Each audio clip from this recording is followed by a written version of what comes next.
백성들을 유월절 밤에 하나님이 천사를 보내서 이제 구원하시는데, 애굽의 모든 장자와 짐승의 초태생은 다 죽이시고 이스라엘 백성들은 어린 양을 잡아서 그 피를 문설주 임방에 바를 때 그 집이 이스라엘 집인 줄 알고 그 집은 심판하지 않고 넘어가죠.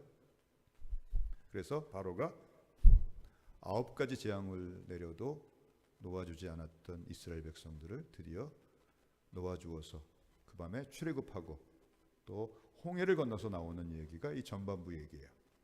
그리고 후반부는 이제 시내산에서 하나님과 언약 맺고 십계명 돌판받고, 특별히 성막에 관련된 자세한 그 설계도와 그 시방서를 받아가지고 그 성막을 짓는 얘기예요. 결국 이 출애굽기에 하나님께서 구약의 이스라엘 백성들을 구원하신 목적이 나타나 있어요. 단순히 노예 생활에서 자유하게 돼서 그들을 자유민으로 만들어 주시는 것이 목적이 아니에요. 뭐예요?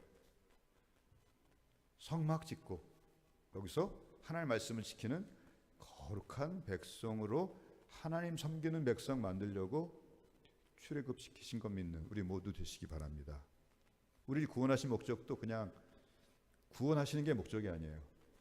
하나님을 기쁘시게 하는 거룩한 백성 되게 하시는 것이 하나님 우리를 구원하신 목적입니다. 아멘. 출애굽기 19장 5절에서 6절 보면 그 목적이 세 가지로 구체적으로 나타나 있습니다. 출애굽기 19장 5절,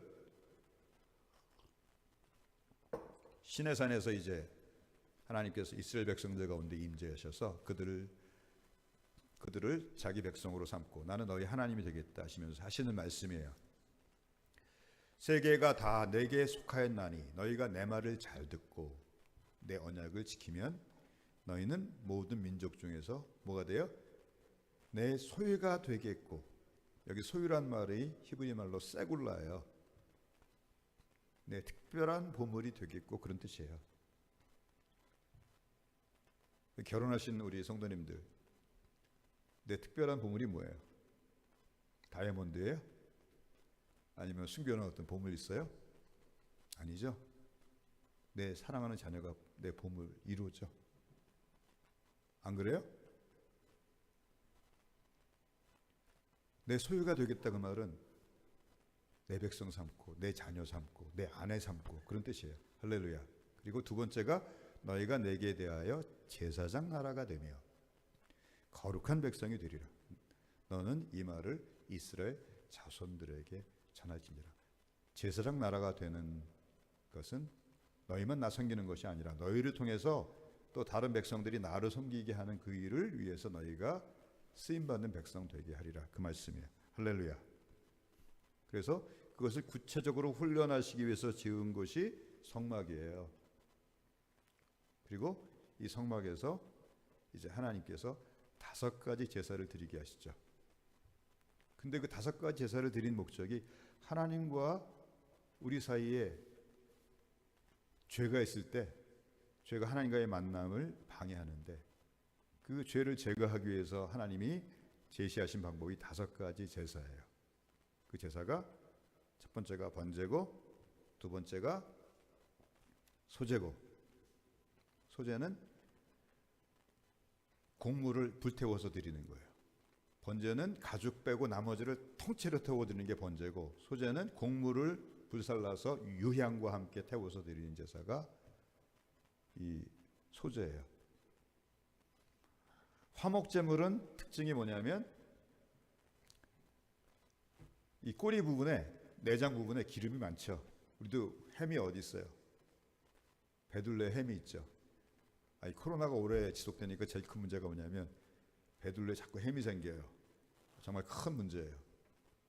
운동 부족이 되고 자꾸 몸이 거미형이 되죠.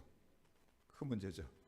근데 하나님께서 화목제의 경우에는 이 꼬리 내장 부분에 있는 기름만 태워서 하나님께 화제로 드리고 고기는 나눠 먹게 하셨어요. 그래서 번제는 전부를 태워라가 키워드고, 소제는 곡물을 유향과 함께 태우라가 키워드고, 화목제는 기름만 태워서 드리고 나머지는 너희들끼리 나눠 먹으라가 키워드예요. 우리가 번제에서 소제를 넘어서 화목제까지 나아갈 수 있게 되기 바랍니다. 우리는 문장을 쓸 때 보통 앞부분에다가 주제를 놓든지 끝부분 결론 부분에다가 주제를 놓든지 그렇게 해요. 특별히 우리 논문 쓸 때 보통은 전부 다 결론이 끝에 있으니까 결론을 제일 중요한 내용을 제일 끝에 두죠. 그래서 미괄식이라고 하죠. 어떤 사람은 아예 앞에다가 결론을 딱 내리고 그걸 증명해가는 식으로 논문을 쓰기도 해요. 이거를 두괄식이라고 해요. 어떤 사람은 양쪽에다가 주제를 같이 둬요. 그걸 양괄식이라고 하죠. 근데 이스라엘 백성들은 신기하게도 문장을 쓸 때 가장 중요한 주제를 정가운데 둬요. 그걸 키아즘 구조라고 그래요. 왜 키아즘 구조라고 하냐면 우리 X자 보면 이렇게 X자 이쪽에 한번 긋고 이렇게 딱 그쳐. 그래서 여기 딱 만나죠, 가운데. 그렇죠? 근데 영어의 X를 헬라어로는 키라고 그래요. 키. 그래서 키에다가 즘을 붙여가지고 키아즘이라고 그러는 거예요. 그러니까 카이 구조라고 하는 거죠. 카이즘 구조. X자 구조다 그 말이에요. 주제가 어디 있다는 거예요? 가운데 있다는 거예요. 모세오경이 5권이죠. 창세기, 출애굽기, 레위기, 민수기, 신명기. 그럼 주제가 어디 있겠어요? 이스라엘 백성들 사고에는 어디다가 기록해 놓겠어요? 레위기에 기록해 놓죠. 레위기가 중심이라는 거예요. 왜? 하나님이 창조하시고 구원하신 목적이 뭐예요? 하나님 섬기는 거룩한 백성. 특별히 레위기에서는 성막이라고 안 부르고 뭐라고 불러요? 회막, 만남의 장막이라고 부르죠. 하나님께서 자기 백성들을 구원하신 목적이 뭐예요? 너희 잘 먹고 잘 살라고? 아니에요. 하나님의 백성이 되고 더 나아가 자녀가 되고 더 나아가서 남편과 아내 같은 그런 사이가 되어서 하나님과 깊은 사귐과 만남과 교제를 갖기 원하신다는 거예요. 할렐루야. 근데 그 하나님과 만남과 교제를 가지는데 방해되는 것이 뭐예요? 죄죠. 그 죄를 제거하는 5가지 방법이 뭐예요? 첫 번째가 번제고, 두 번째가 소제고, 세 번째가 화목제고, 네 번째가 속죄제고, 5번째가 속건제다. 그렇게 말씀을 하시는 것입니다. 우리가 지난주에 살펴보았듯이 번제는 모든 것을 태워서 드리는 제사예요. 가죽 빼고 모든 것 다 태워드리죠. 이것은 예수님께서 우리를 위해서 하나님으로부터 영원히 으스러지는 철저한 심판을 받으셨음을 의미해요. 그냥 우리 죄 때문에 그 영혼이 지옥불에 다 불타서 죄가 될 때까지 심판을 받으셨어요. 할렐루야. 두 번째 제사가 곡물로 태워서 드리는 소제예요. 레위기 2장 1절에서 2절 보면 소제의 규례를 설명하고 있어요. 레위기 2장 1절에서 2절.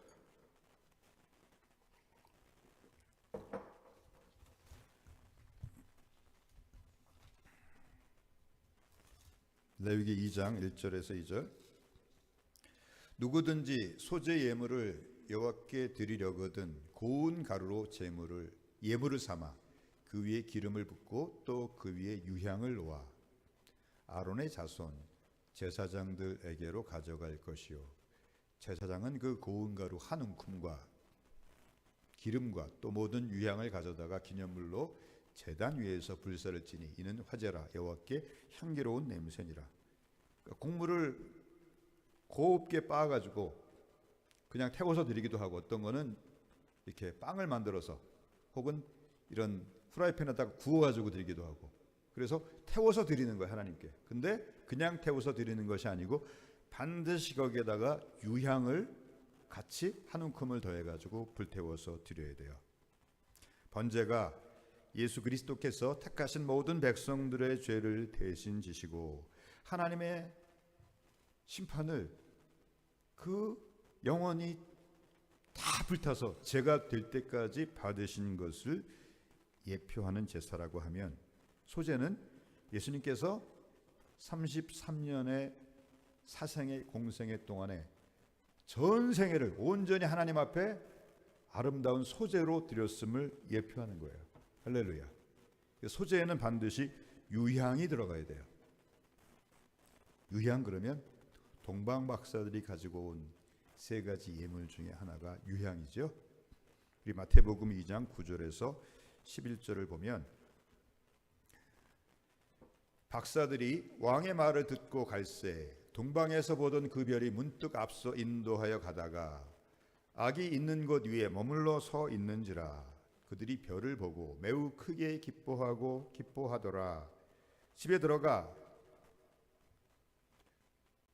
아기와 그의 어머니 마리아가 함께 있는 것을 보고 엎드려 아기께 경배하고 보배 합을 열어 황금과 유향과 몰약을 예물로 드리니라. 뭘 예물로 드렸어요? 황금, 유향, 몰약이에요. 황금은 예수님께서 성육신 하시기 전에 가지신 그분의 영광이에요. 그분은 하나님이셨죠? 그분의 신성을 말해요. 그분의 왕되심을 말해요. 유향은 33년의 사생애와 공생의 전부가 하나도 하나님 앞에 불순종함이 없이 온전히 순종하신 생애임을 말씀하는 거예요. 하나님 앞에 향기로운 제사와 같은 삶을 사셨어요. 그 몰약은 이제 생애의 마지막을 십자가에서 죽으심으로 순종하신 것을 말씀하는 것이 그것이 몰약이에요. 제가 어렸을 때 두고 봐 헌집 줄게 새집 다오 그렇게 하면서 놀았던 기억이 나요. 요새는 흙 자체가 없으니까 흙장난도 별로 안 하죠. 그러면 이제 흙을 조금씩 걷어내죠. 그러다가 무너진 사람 지는 거죠. 근데 그 내용이 중요한 게 아니고 그 가사가 참 그 복음하고 연결이 돼요.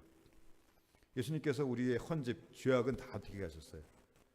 십자가에서 다 번제로 대신 지시고 심판받으셨어요.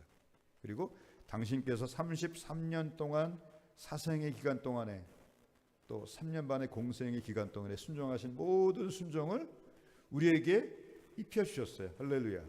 그래서 하나님께서 우리를 보실 때 어떻게 보세요? 우리 죄를 다 가져가셨으니까 죄가 하나도 없는 상태로 보는 게 아니고 예수님께서 항상 하나님께 순종하시니까 예수님께서 이렇게 말씀하시죠. 내가 아버지께 항상 순종함으로 내가 아버지께서 항상 기뻐하시는 것을 행함으로 아버지께서 나를 혼자 두지 아니하십니다. 예수님은 한 번도 혼자 계신 적이 없었어요. 왜냐하면 하나님이 너무 기뻐하셔가지고 항상 하나님이 동행해 주셨어요. 근데 십자가에서만큼 외면하시죠. 그래서 예수님 향하 외면하시고 버리셨어요. 그래서 예수님이 십자가에 절규하세요. 나의 하나님 어찌하여 나를 버리셨나이까라고 절규하시죠. 그러나 그 전까지는 한 번도 하나님께서 예수님을 외면하신 적이 없어요. 왜냐하면 항상 하나님 기뻐하시는 일을 행하심으로. 우리 어떻게 보시는 거예요? 그렇게 예수님을 보듯이 기뻐하게 보세요. 할렐루야. 그냥 사랑하는 자기 자녀들 보면 어때요? 남들이 보기에 부족해도 어때요?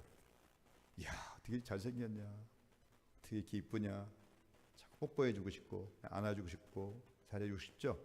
하나님 우리 그렇게 보는 것을 믿는 그런 우리 모두가 되시기를 바랍니다. 할렐루야.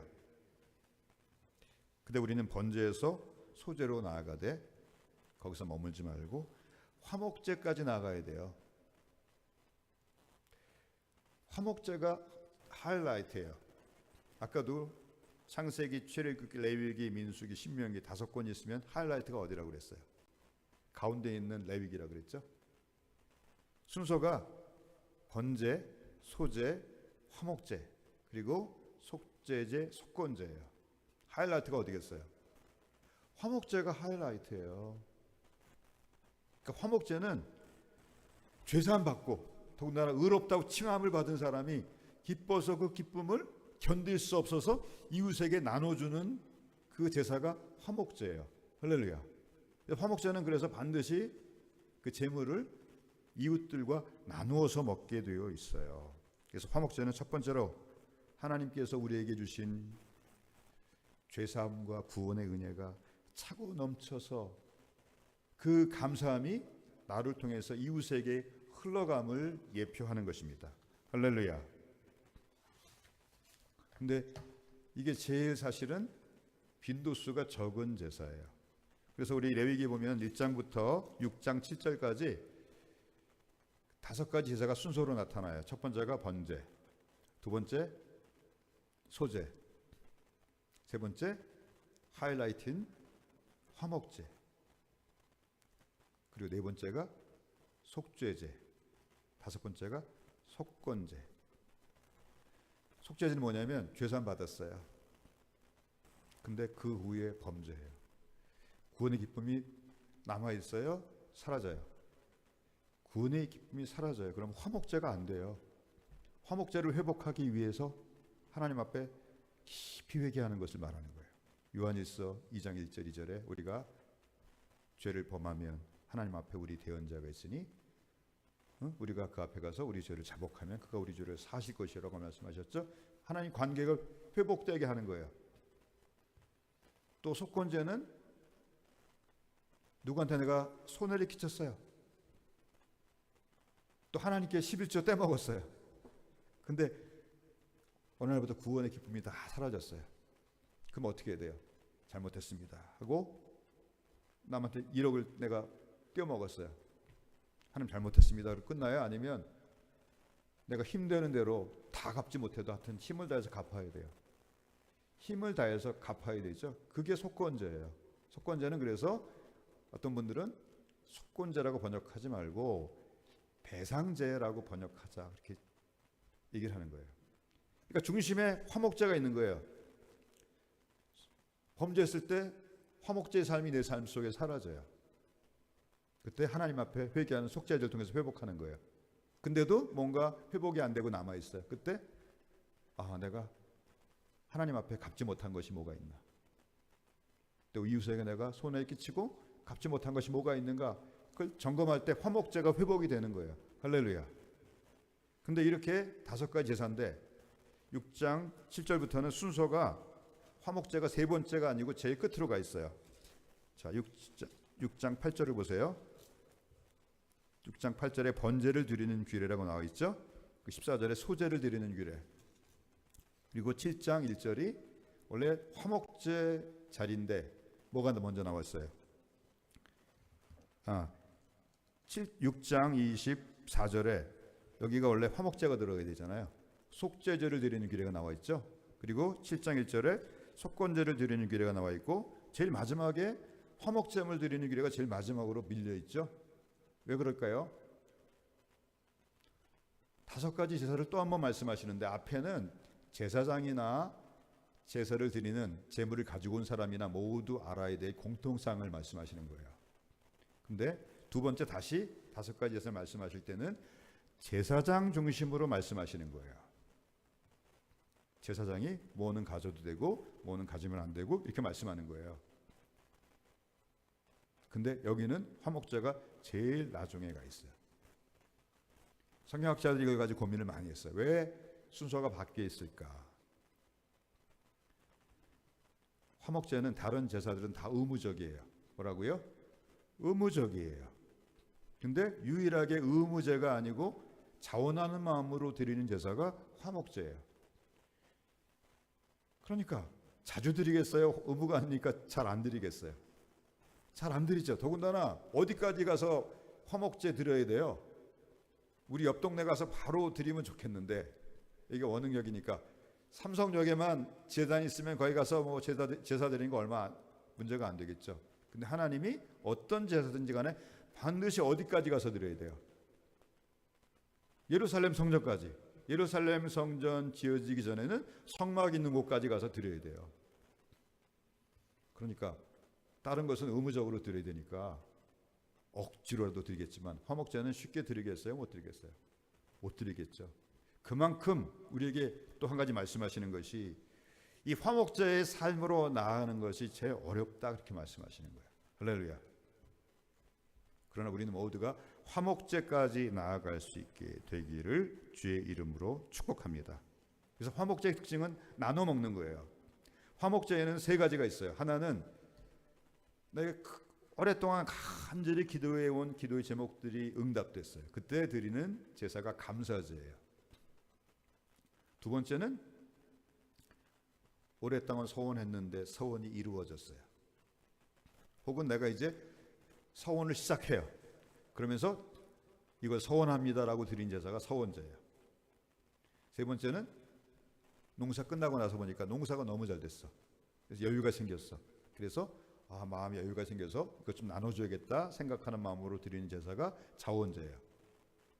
근데 세 가지 제사 모두가 뭐냐면 제물을 드린 다음에 나눠 먹되, 특별히 첫 번째 감사제의 경우에는 그날로 다 먹어버려야 돼요. 그날 밤 새기 전에 다 먹어버려야 돼요.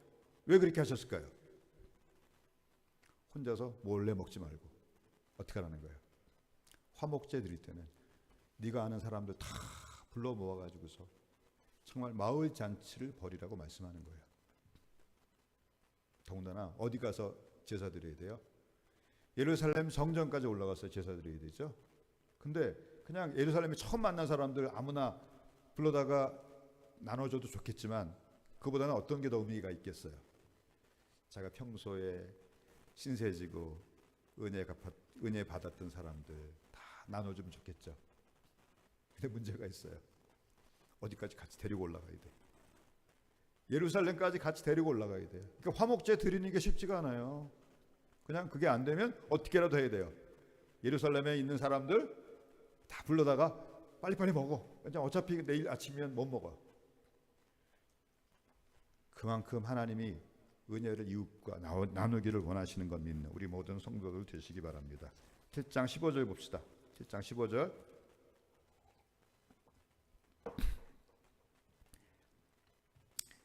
감사함으로 드리는 화목제물의 고기는 드리는 그날에 먹을 것이요 죽음이라도 이튿날 아침까지 두지 말 것이니라. 소 한 마리 잡았어요. 천근이 나왔어요. 천근을 내가 어떻게 다 먹어? 5건 먹으면 땡이죠.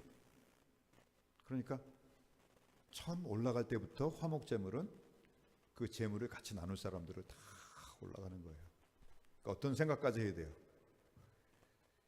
예루살렘까지 먼 데서 오는 사람은 6박 7일 걸려요. 오가는 사람들 그 식비까지 다 부담할 준비하고서 와야 돼요. 그렇다면 누가 따라오겠어요? 안 그래요? 그래서 화목제가 제일 적게 드려진 거예요. 우리 모든 삶이 정말 화목제가 될 수 있기를 바랍니다. 이처럼 감사제는 그날로 먹어쳐야 되고, 두 번째 아까 서원을 시작할 때나 아니면 서원이 이루어졌을 때 드리는 서원제나 아니면 농사가 너무 잘 돼서 넘쳐가지고 드리는 자원제는 하루를 말미를 더 주셔서 그 다음날까지 먹을 수 있어요. 근데 그것도 3일째는 다 불살라야 돼요. 16절 17절 그러나 그의 예물의 제물이 서원이나 자원하는 것이면 그 남은 것은 이튿날에도 먹되 그 제물의 고기를 셋째 날에 조금이라도 먹으면 그 제사는 기쁘게 받아들여지지 않을 것이라. 그러니까 이튿날까지는 다 먹어야 되는 거예요. 그러니까 마을 잔치를 하고 이웃들과 나누는 그런 삶을 살 것을 우리에게 말씀하는 것입니다. 예수님의 십자가 대속의 제사는 번제와 소제일 뿐만이 아니라 우리의 화목제가 되십니다. 그래서 요한일서 2장 10절과 4장 10절은 예수님이 우리를 위한 화목제물이다라고 말씀을 하세요. 요한일서 2장 2절. 제가 신약 성경을 살펴보니까 예수님이 우리의 번제물이다 이런 말이 없어요.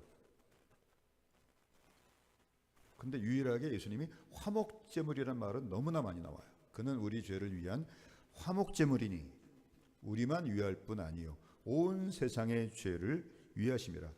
결국 예수님의 십자가 대속의 제사의 포인트가 어디 있어요? 하나님과 우리 사이를 화목하게 하고 또 우리와 이웃 사이를 화목하게 하는 거예요. 복음을 통해서. 할렐루야. 요한일서 4장 10절도 사랑은 여기 있으니 우리가 하나님을 사랑한 것이 아니요 하나님이 우리를 사랑하사 우리 죄를 속하기 위하여 화목제물로 그 아들을 보내셨습니다. 예수님을 무슨 제물로 보내셨어요? 물론 번제물로 보내셨어요. 소제물로 보내셨어요. 근데 번제물로 보내셨다, 소제물로 보내셨다 말씀하지 않고 화목제물로 보내셨다 말씀해요. 왜? 화목제물까지 가야 돼. 할렐루야. 로마서 3장 2절도 예수님이 우리의 화목제물이라고 말씀하세요. 로마서 3장 25절 이 예수를 하나님이 그의 피로써 말미암아 화목제물로 세우셨으니 이는 하나님께서 길이 참으시는 중에 전에 간구하심으로 자기의 의로움을 나타내려 하심이니. 할렐루야. 예수님은 우리의 화목제물이 되어야 돼요. 그리고 이제는 누가 이 세상을 위한 화목제물이 되어야 돼요. 우리의 구원의 감격이 차고 넘쳐서 우리를 통해서 이 구원의 은혜가 이웃들에게 막 흘러넘치게 되는 그런 삶을 살아가는 그런 우리 모든 성도들 되시기를 바랍니다. 두 번째로, 내 삶이 화목제물이 되려고 하면 주님께서 나를 위한 화목제물이 되심으로 나에게 해주신 그 화목제물의 능력이 구체적으로 체험이 되어야 돼요. 이 화목제라는 그 히브리 말이 쉘라밈이란 말인데, 샬롬이란 말 잘 아시죠? 샬롬에서 유래된 말이에요. 근데 이 샬롬이란 말은 단순히 그냥 분쟁이 없이 평안한 상태를 넘어서서 번영이란 뜻을 갖고 있어요. 그리고 요새 웰빙 이런 말 많이 쓰죠? 웰빙 식품 뭐 이런 말 쓰죠? 웰빙이란 뜻을 가지고 있어요. 그러니까 번영하고 평안하고 넘어서 웰빙이 되는 거예요. 아멘? 왜 화목제물이 못 돼요? 그걸 자기가 체험하지 못하니까 화목제물이 못 되는 거예요. 그러므로 예수님께서 화목제물이 되셨다고 말씀하실 때는 예수님께서 단순히 우리의 죄를 사해 주신 것뿐만이 아니고 죄를 사해 주심으로 말미암아 죄로 말미암아 우리 인생 가운데 들어온 우리 인생의 번영과 웰빙을 해치는 모든 가난과 저주와 질병과 모든 문제들이 다 물러가고 해결되는 것을 말씀하는 거예요. 그러니까 복음을 통해서 우리가 이것들을 구체적으로 체험해야 된다, 이렇게 말씀하시는 것입니다. 아멘. 누가복음 5장을 보면 한 중풍병자를 예수님께 데려왔어요. 친구들이. 근데 예수님께서 집에 들어가서 이렇게 말씀 전하시고 병든 자들 고치시는데 사람들이 방 안에 가득 차서 데리고 들어갈 수가 없어요. 근데 이스라엘 집은 이렇게 평평한 슬라브 지붕이에요. 그 가운데 구멍이 뻥 뚫려 있어요. 그리고 평상시에는 거기를 이렇게 집이나 이런 걸로 나무가지 같은 거 이렇게 막아놔요.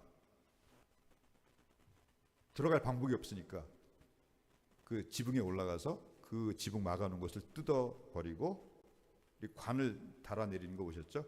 관 달아내리듯이 그 중풍병자가 침상에 누워있는데 침상채로 달아내렸어요. 그러자 예수님께서 그 친구들의 믿음을 보시고 이렇게 그 사람을 보고 말씀하시죠. 누가복음 5장 20절에 보니까 내 죄사함을 받았느니라. 뭐라 그랬어요? 내 죄사함을 받았느니라. 그러니까 그때 그 방 안에 있던 바리새인들이 속으로 생각하기를 이렇게 말을 해요. 21절. 서기관과 바리새인들이 생각하이르되 이 신성 모독하는 자가 누구냐? 오직 하나님 외에 누가 능히 죄를 사하겠느냐? 그러자 예수님께서 그 생각을 아시고 이렇게 말씀하세요. 예수께서 그 생각을 아시고 대답하여 이르시되 너희 마음에 무슨 생각을 하느냐? 죄사함을 받았느니라 하는 말과 일어나 걸어가라 하는 말이 어느 것이 쉽겠느냐? 그러나 인자가 땅에서 죄를 사는 권세가 있는 줄을 너희로 알게 하리라 하시고 중풍병자에게 말씀하시되 내가 이르노니 일어나 침상을 가지고 집으로 가라 하시매. 그러자 그 사람이 어떻게 했어요? 그 누웠던 그들 앞에서 곧 일어나 그 누웠던 것을 가지고 하나님께 영광을 돌리며 자기 집으로 돌아가니. 할렐루야. 왜 예수님께서 이렇게 하셨어요? 우리 생각에는 내 죄사함을 받았느니라 하는 말과 일어나 걸어가라 하는 말이 어느 것이 쉽겠느냐 이렇게 예수님 물으셨는데 우리 생각에는 어느 게 쉬워요? 내 죄사함을 받았느니라는 말이 훨씬 쉽죠. 왜? 죄사함 받았어. 그냥 믿어. 끝나는 거 아니에요. 근데 일어나 걸어가라 그랬는데 여전히 아파 누워 있어요. 그럼 망신이잖아요. 우리는 뭐가 더 쉽다고 생각해요? 내 죄사함을 받았느니라는 말이 더 쉽다고 생각할 수 있어요. 우리 유대인적인 그 신앙의 배경이 없는 사람들은. 근데 유대인들에게는 뭐가 더 어려운 말이에요. 내 죄사함을 받았느니라 하는 말이 더 어려운 말이에요. 이 말은 돌에 맞아 죽을 각오를 하지 않으면 할 수가 없는 말이에요. 예수님 이 말씀 하자마자 바로 서기관과 바리새인들이 뭐라고 얘기를 해요? 이 신성모독하는 사람이 누구냐? 오직 하나님의 누가 능히 죄를 사겠냐? 이 말은 뭐예요? 돌로 쳐서 죽이겠다 이 말이에요. 여차하면은.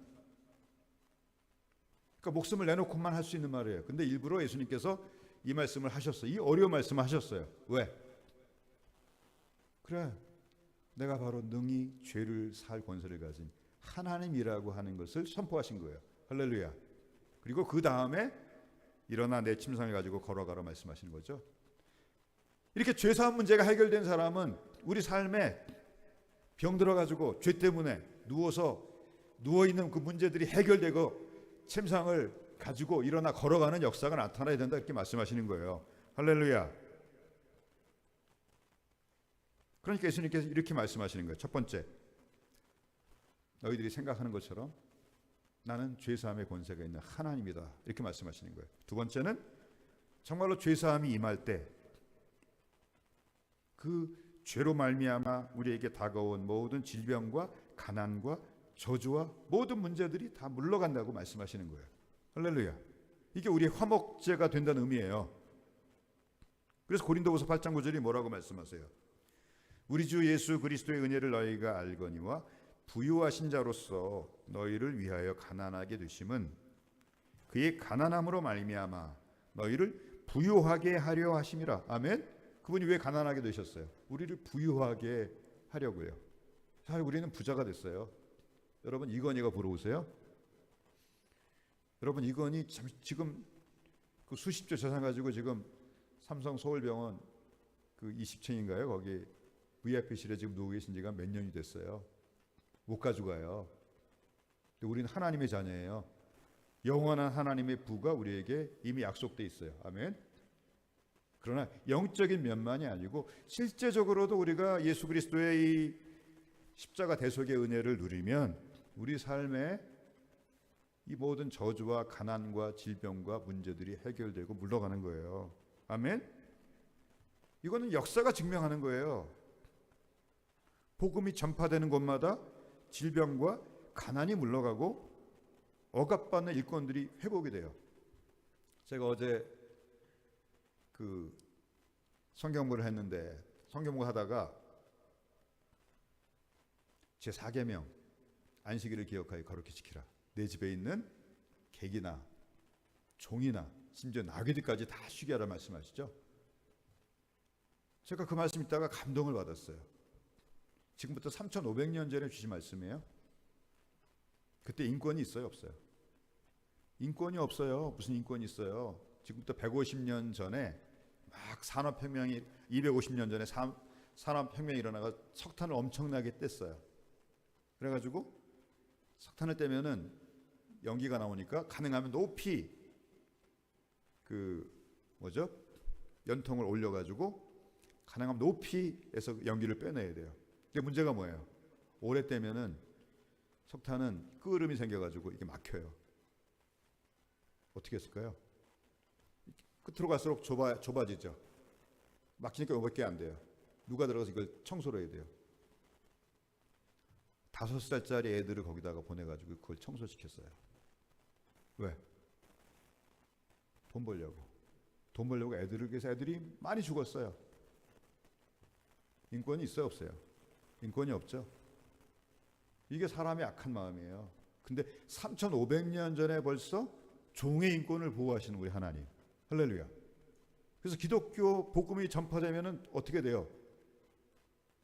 사람 대접 못 받던 사람들이 사람 대접 받아요.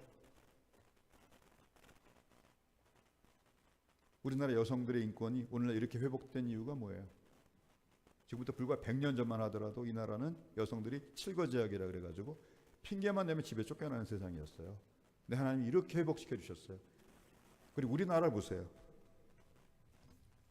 우리나라가 75년 전에 일제로부터 해방될 때 아무것도 없는 나라였어요. 일부 산업시설은 다 북한에 있었어요. 왜?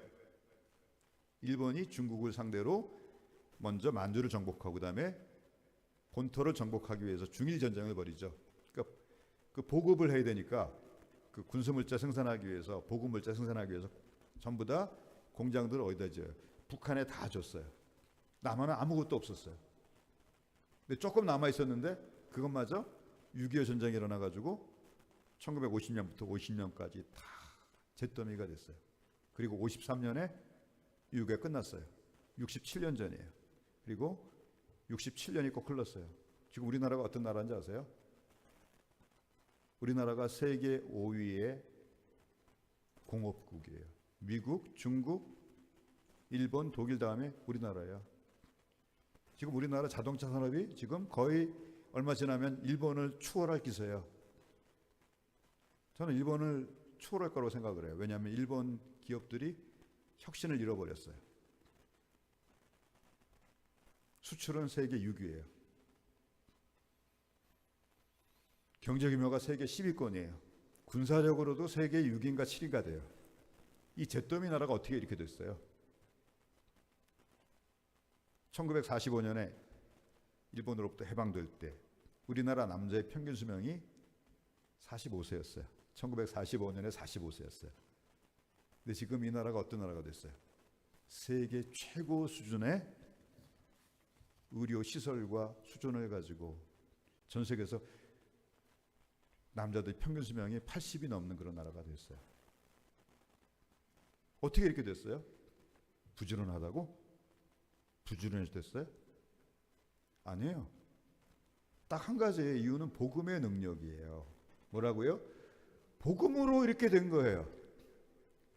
근데 뭘 잃어버렸어요? 감사를 잃어버렸어요. 감사를. 제가 어제 어떤 분이 쓴 칼럼을 봤는데 그 칼럼이 이렇게 썼더라고요. 대한민국 사람들이 원래 자기 본정신으로 돌아가고 있다. 그 말은 뭐예요? 복음이 이 나라에 들어오기 전에 서로 물고 뜯고 감사할 줄 모르고 원망하고 하는 그 정신으로 돌아가고 있다. 그 말이에요. 그게 원래 본 모습이었다는 거예요. 근데 복음이 들어와서 교회를 통해서 잠시 교회가 세상에까지 영향을 미쳐가지고 이 나라가 정말 부강한 나라가 됐는데 다시 옛날 돌아가고 있다는 거예요. 그러므로 우리는 다시 한번 이 복음으로 돌아가고 이 화목제의 삶을 회복할 수 있게 되기를 바랍니다. 화목제가 제대로 안 드려질 때 드려지는 두 가지 제사가 뭐라 그랬어요? 죄의 문제다 생각해가지고 속죄제를 드리는 거죠. 그리고 내가 이웃과 관계에서 손해를 끼치고 아직도 원한을 품고 있게 하는 것이 무엇이 있느냐? 그게 뭐예요? 속건제죠. 그러니까 밀양에서 영화 밀양에서 신혜라는 여성이 남편이 죽은 다음에 고향 밀양에 내려갔다가 아들이 그 학원 원장에게 납치돼서 살해당하죠. 근데 그 때문에 그 여인이 기독교 신앙의 귀의를 하게 되고 이제 그 자기 아들을 죽인 사람을 용서를 하기로 결심을 하고 그 교도소를 찾아가요. 근데 그 자기 아들을 죽인 살인범이 뭐라 그래요? 나 당신 용서하기 왔다 그러니까 난 벌써 용서받았습니다. 이러죠. 기독교를 아주 그냥 우스꽝스럽게 만든 거죠. 그 만든 감독 자체가 반기독교적인 사람이에요. 기독교 신앙에서 일어날 수 있는 일이에요? 일어날 수 없는 일이에요? 일어날 수 없는 일이죠. 어떻게 자기가 죽인 그 아들의 엄마가 찾아와서 용서하겠다고 자기 찾아왔는데 머리를 찧어야지. 머리를 찧어야죠. 다 용서해 줬으니까. 말이 되는 얘기, 말이 안 되는 얘기. 말이 안 되는 얘기를 하고 있는 거죠. 근데 지금 어쩌면 우리가 지금 말이 안 되는 그런 신앙생활을 하고 있는 사람들이 너무나 많아요. 기독교인인데 말이 안 되는 신앙생활 하는 사람들이 너무 많으니까 그런 영화가 나와가지고 우리를 그냥 웃음거리로 만드는 거죠. 다시 한번 이 모든 이런 우리에게 다가온 어려움들 통해서 다시 한번 우리 믿음이 화목제까지 나아갈 수 있게 되기를 바랍니다. 아멘. 그런 마음 가지고 우리 사랑하는 자들아라고 하는 찬송 같이 한번